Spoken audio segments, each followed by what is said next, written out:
The endless don't cry. Not really. Not in the way we do. But on the day Dream died, the universe trembled. Even the stars seemed to blink longer, as if unsure how to shine without him. Asterisk, the funeral of Dream was not a mortal thing. No grave, no eulogy in a church, no flowers laid on polished wood. It was bigger than that, older, more sacred. In a space that exists outside of time, where hours do not pass and suns do not rise, they came, his family, the endless, the only. Ones who could understand what it meant, what it really meant, for Dream to be gone. Asterisk, destiny arrived first.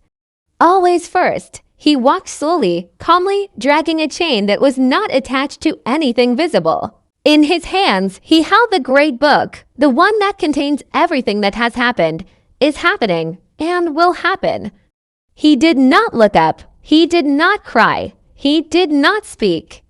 But as he opened the book to a page written long before the universe was born, the wind stopped. Even the dust in that endless realm refused to move. Destiny stood alone at the center of it all, waiting. He had known this day would come. He had known it before even Dream himself had. Asterisk, then came death. Asterisk, she was not smiling. Not today. Her eyes were quiet, deep, heavy. She walked across the sand barefoot, and for the first time in forever, her steps made no sound.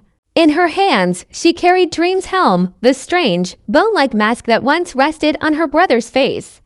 She pressed it to her chest as if it were a child, fragile and beloved.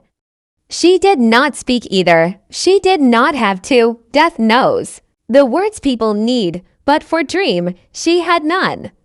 Because no words would be enough. Asterisk, next came desire. Asterisk, desire didn't walk. Desire appeared. One moment they weren't there, and then they were, leaning casually against an invisible wall that no one else could see. Always beautiful, always dangerous, always impossible to truly know. But even desire, so proud, so sly, had a different look this time. They were dressed in all black. No red lips, no gold rings, no dramatic flair, just black.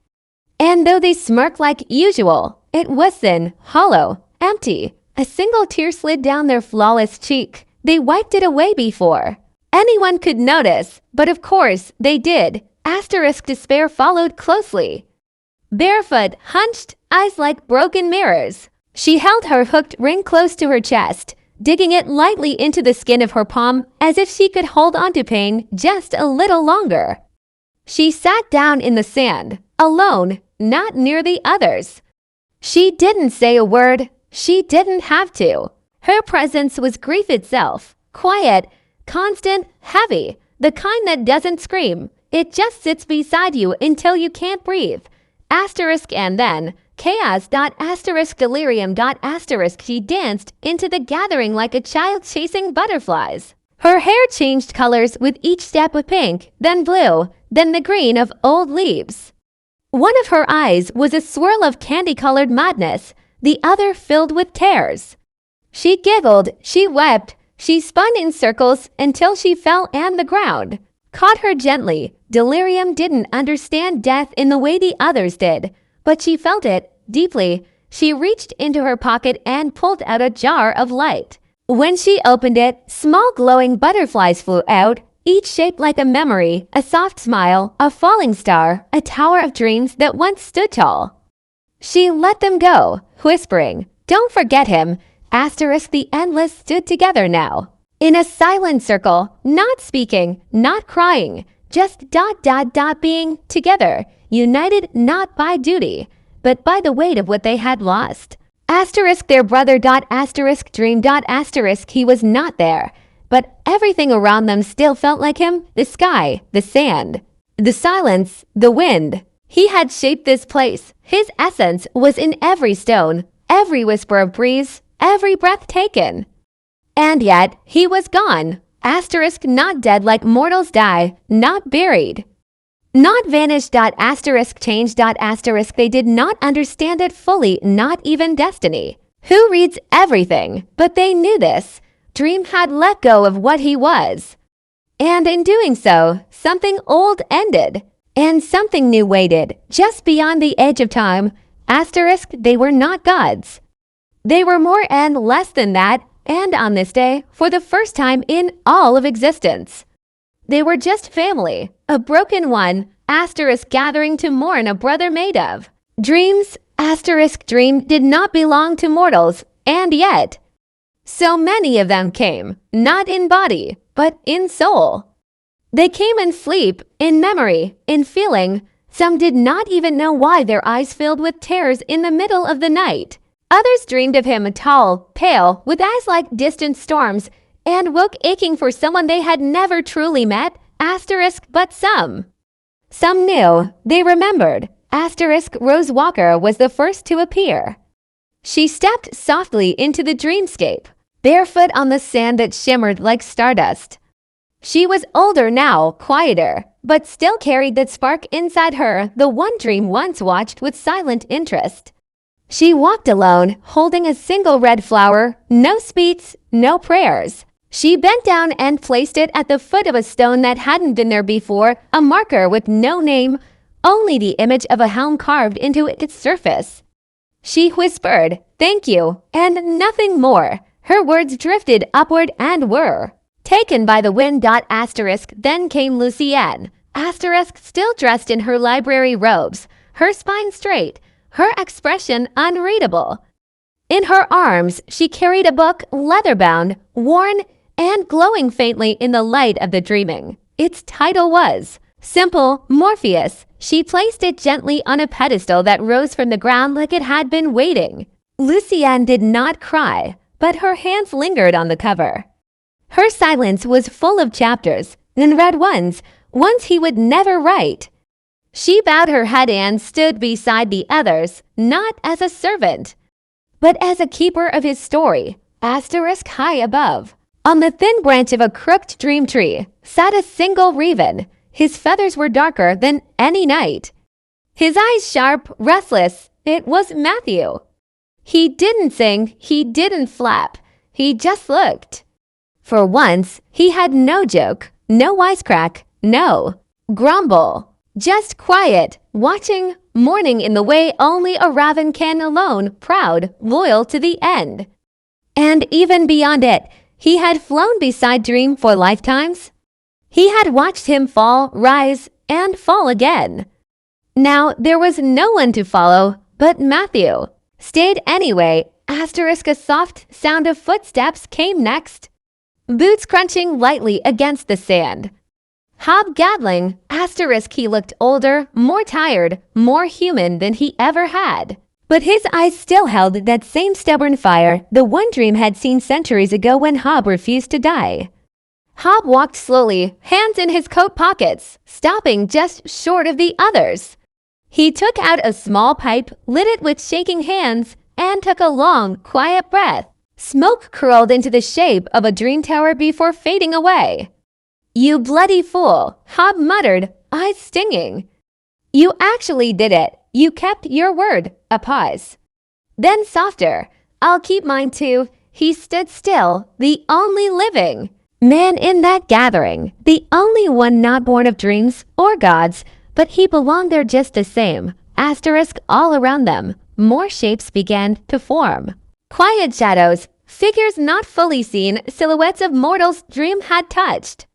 A boy sketching stars on paper, a girl cradling a broken violin, a soldier standing in the rain, a lover holding a ghost.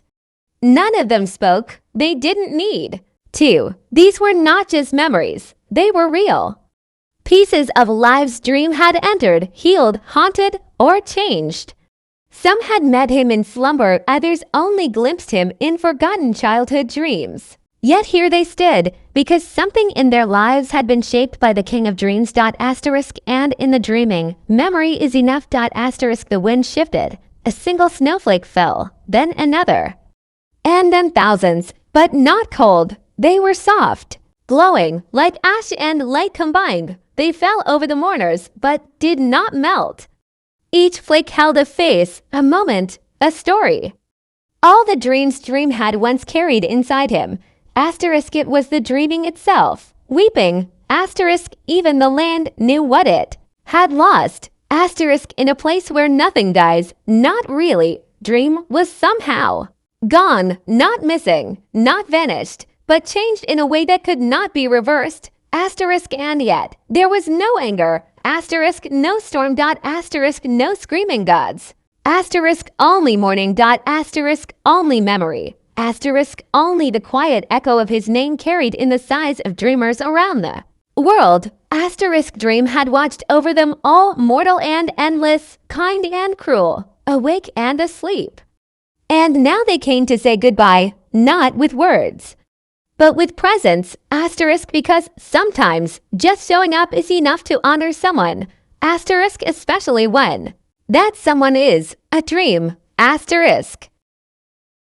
Not all who came to Dream's funeral were mortal, and not all were family. Some were gods, some were monsters, some were both, asterisk they came from every corner of myth, from realms that humans barely believe in anymore, the old places, the forgotten ones, because even the most powerful, even the most feared, had once made a deal, a plea, or a promise with the Lord of Dreams, asterisk from the sky above came thunder, not loud, but distant, like the last beat of a war drum, asterisk Odin appeared first.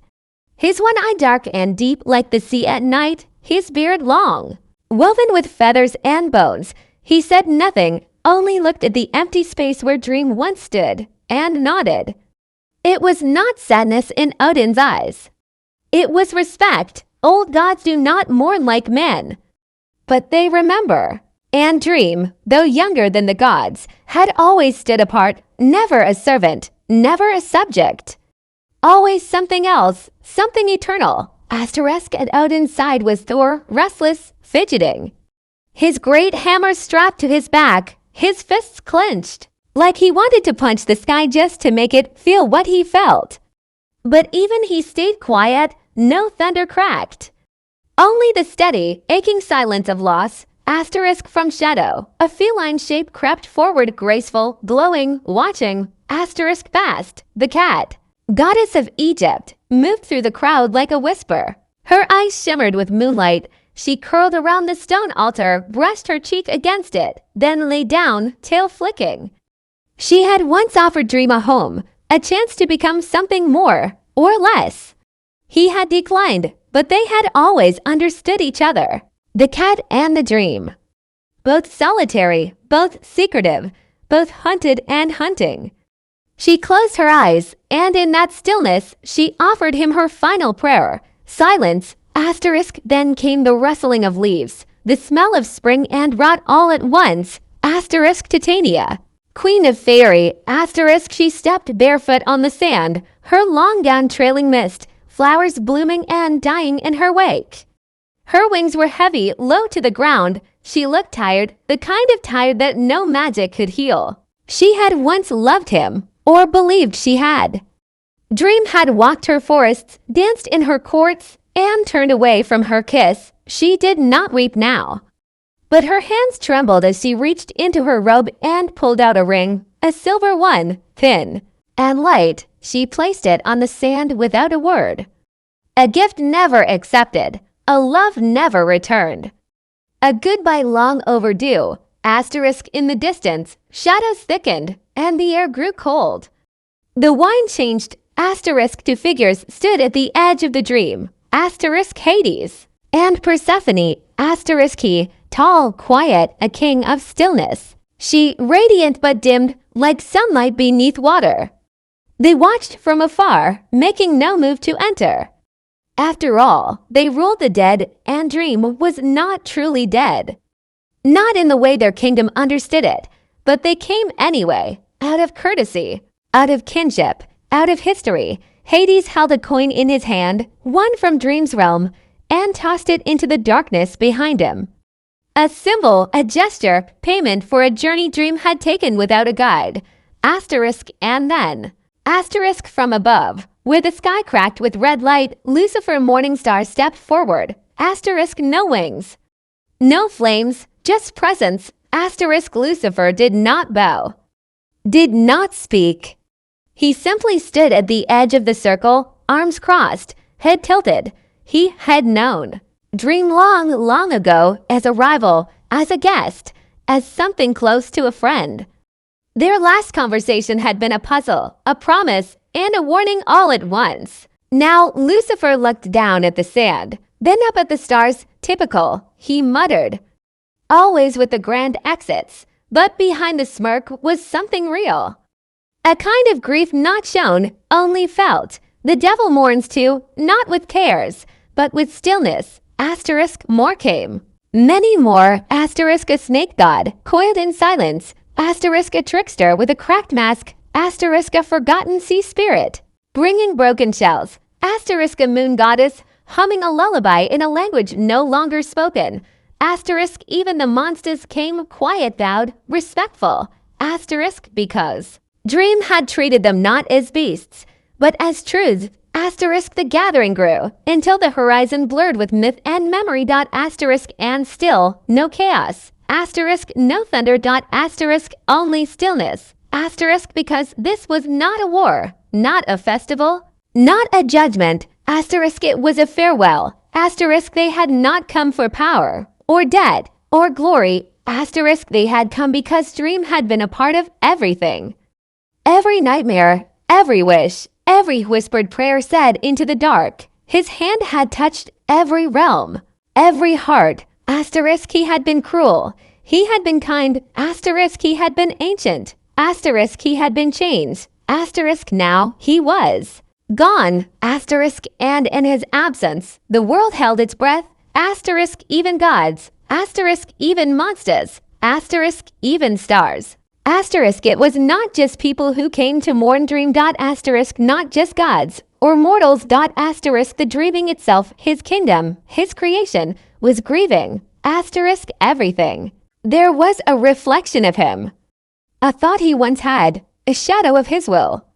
And now that he was gone, even the land felt it. The hills leaned downward.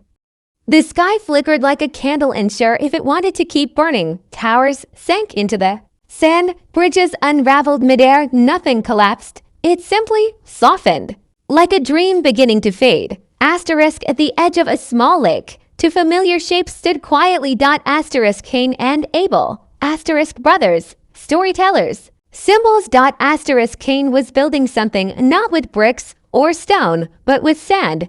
His hands were trembling, his brow furrowed. He didn't look up. He just kept shaping, molding, correcting. At his feet rose a sandcastle.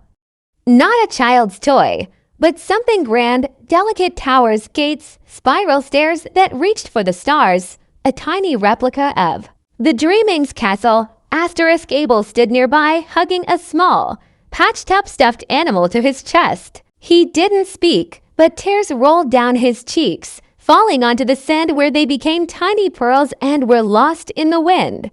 He didn't understand all of it, not truly, but he felt it. Dream had always been kind to him in his own cold, distant way, and Abel, like many soft-hearted people, had loved him more than he could explain. Asterisk Cain finished his castle, then stepped back, asterisk, and watched as the tide, silent and slow, came in. Asterisk one wave, asterisk then another, asterisk and then the castle was gone. Asterisk he didn't rebuild it. Asterisk he just stood there, breathing hard, fists clenched, teeth grinding. For once, he didn't raise a hand to Abel. For once, he simply let the silence sit between them. And that was enough. Asterisk further in a workshop full of strange machines and grumbling shadows, a figure with a pumpkin head and a cigar stood still for the first time. In what felt like forever. Asterisk Merv Pumpkinhead. Asterisk usually loud, usually cynical, usually too busy for anything sentimental. Asterisk, but today, Merv wasn't fixing pipes. He wasn't cracking jokes. He had taken off his hearted and was holding it to his chest. You know, he muttered, he wasn't always easy to work for, but he cared in his way. He always made sure we had a purpose, a place. That's more than most bosses give. Asterisk he lit his cigar. The smoke curled into the shape of Dream's helm. Merv didn't notice, or maybe he did, and just didn't say anything. Asterisk in a garden that should not exist, a gentle breeze rolled over endless green. Asterisk Fiddler's Green had returned. Asterisk not in human form, not Gilbert, the traveler, but as he was meant to be, a peaceful place, a safe place. The kind of place people imagined when they closed their eyes and said, "I wish I were somewhere better." The grass was tall and soft.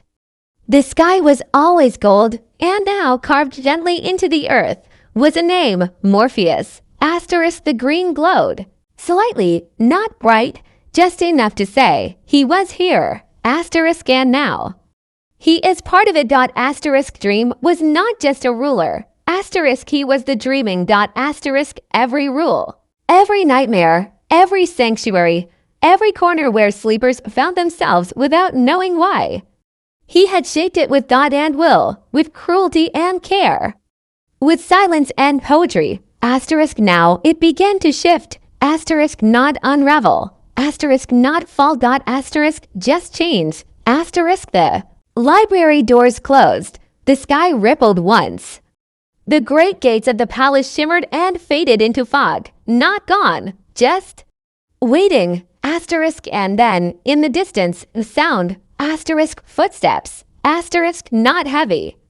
Not loud, but sure, steady. Asterisk a figure walked across the sand, cloaked in white and gold, barefoot, hair like starlight, eyes glowing soft lavender. In one hand, he carried the helm. Not worn yet, just held, with reverence, with caution. Asterisk this was not the dream who had died. Asterisk this was Daniel. Asterisk the new dream. Asterisk not a copy. Not a replacement. Asterisk something new. Asterisk he paused. Where his predecessor once stood, looked out over the gathered mourners, over the melting towers, over the fading stars. He said nothing, asterisk, but the dreaming stirred. Asterisk not in sadness. Asterisk in welcome.